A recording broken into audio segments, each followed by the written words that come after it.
Once more the cheery light of the crossroads.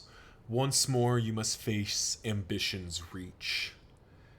After obsession's gaze, ambition's reach is perhaps your second most fearful encounter.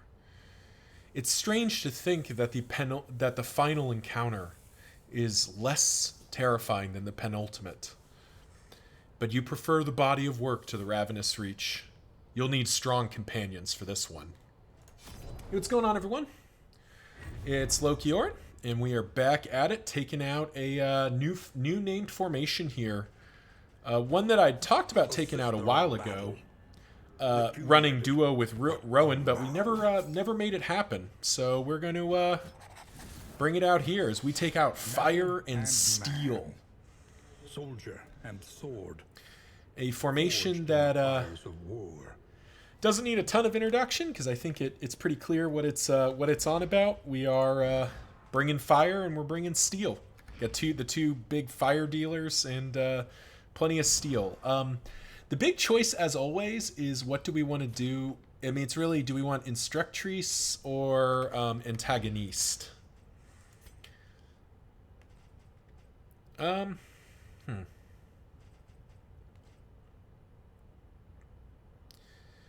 This moves us back 2, which is a little less appealing. Well, we did Antagoniste last time, so we'll do Instructrice this time. Alrighty. Quickly kind of pull out our stuff here. So it's disengage is changed to invert stance and give dodge. So we probably want Touche and disengage as always. We want Fléché for sure.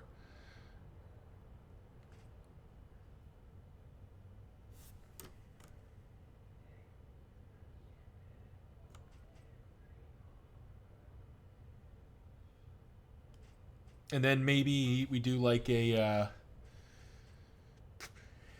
preparation and have again sitting around. Maybe we do meditation.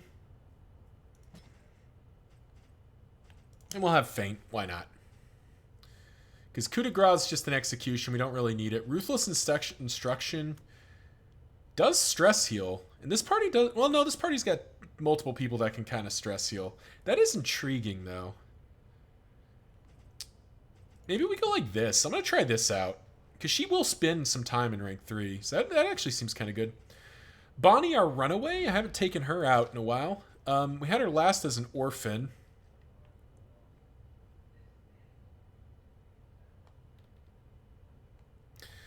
We played her as an orphan last time.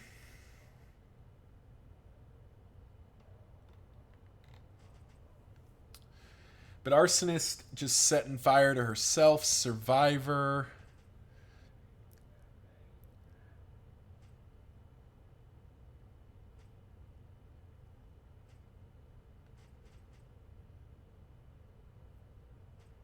Yeah, Survivor's just trying to be in stealth quite a bit.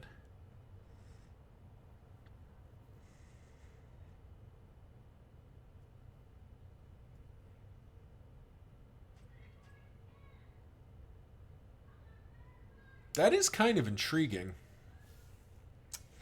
Do I want to try to make this work?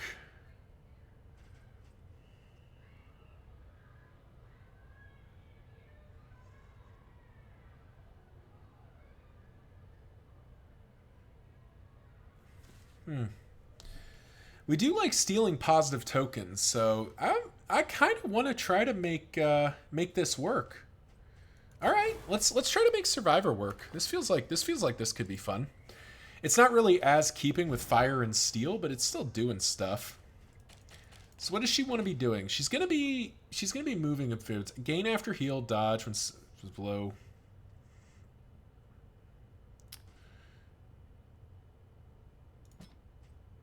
So she's gonna be constantly shifting. So we probably need to have. But can we afford to have both? Probably want both of those. We need Hearthlight to do...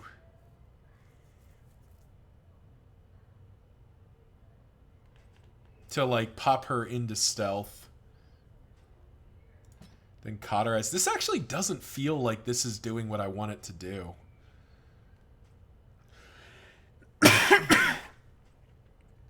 I mean, are we making the case that she doesn't? Yeah, you know what? We're still going to give it a try. Not 100% sure about that, but good. We do have Kane the Second as a breacher. We've been doing him as a Templar, making him kind of super, relatively tanky. I kind of want to switch over to Aggressor, just to capitalize on the burn and whatnot that's going to be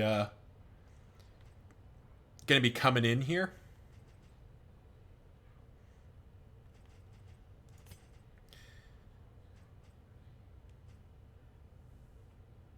Because this doesn't really affect most of his skills. It only affects 3 of his skills.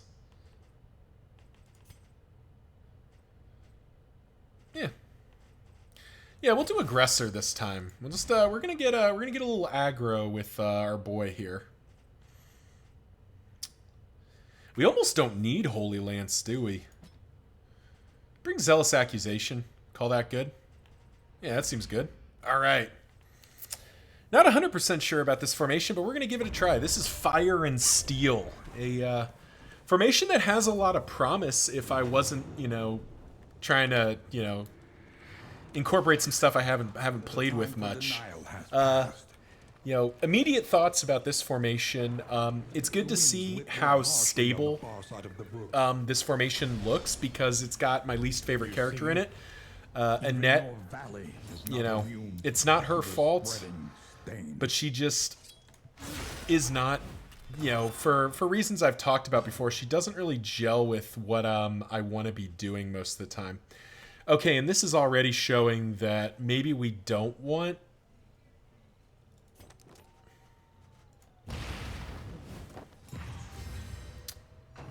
Maybe we don't want... we don't want Searing Strike. Measured, because she was immediately out of position if the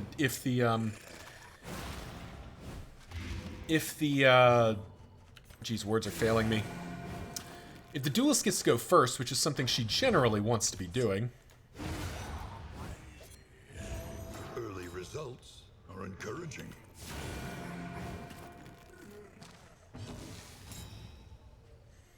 So now I can heal a bunch and gain some regen, or I can smack somebody. So we Hearthlight, which is cool.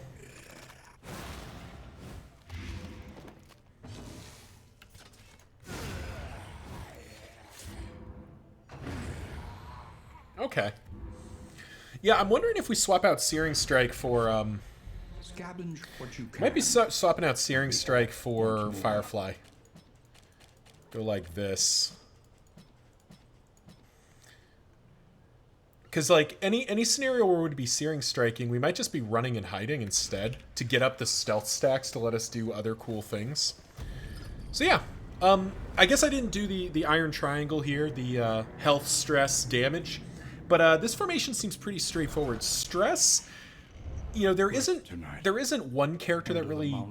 we have Reynold, who's a pretty decent stress healer, but what's really appealing here is that Iridia can, I believe, stress heal with... Sanctuary if we upgrade it. Bonnie, didn't I see stress healing somewhere? Yeah, stress healing with upgraded Hearthlight. So there's a bunch of spread out stress healing here. Oh, we can also stress heal in defensive with the net. So there's a lot of spread out stress healing, which is quite appealing. Damage output is pretty straightforward here. Even with Bonnie running the less damage oriented thing, there's a lot of direct damage and we are dealing burns out. So not great in the sprawl, but everywhere else, we're going to be doing pretty good. Then healing, I mean, shit, everyone here heals except Annette. Bonnie, the best off healer because of Cauterize, but now with Survivor's Hearthlight, very interesting. Even as an aggressor, Battle Heal, still real strong. And then Iridia's got a couple different ways to heal, but we're not running both of them. But yeah, overall, very strong looking formation. Ruin.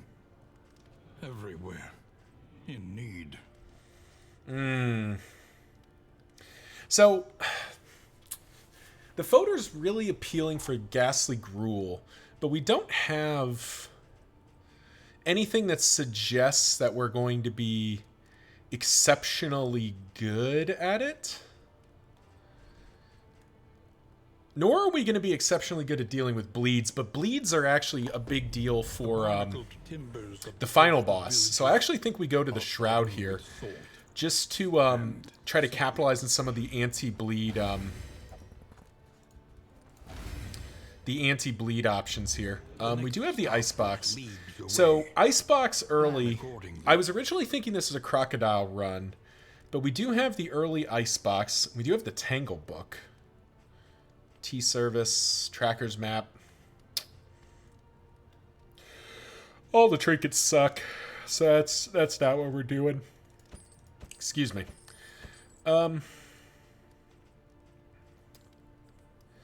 Grab the early Tangle Book?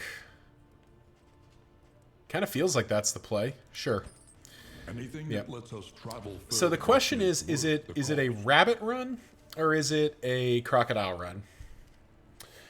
This formation's going to be moving a lot. Like, just with the duelist, this formation's going to be moving quite a bit.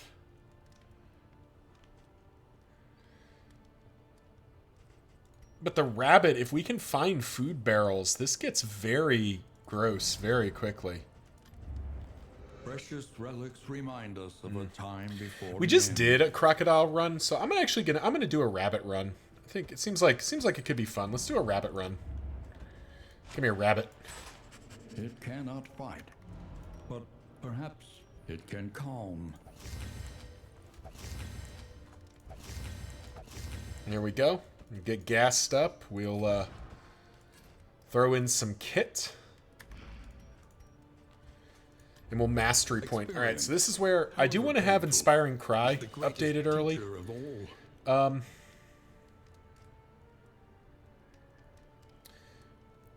Kind of want to upgrade Smokescreen early, right?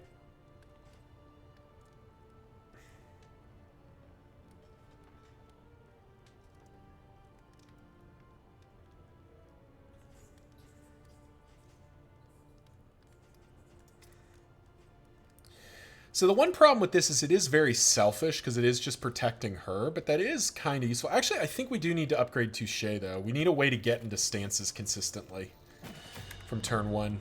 Assuming we don't just Flashe, which isn't always a given. But yeah, I think that'll do it. I think we've got to be pretty happy with that. Anything else here?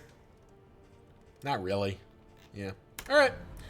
Well, thank you all for watching. This is Fire and Steel heading into its first run, and we'll see you in the next one.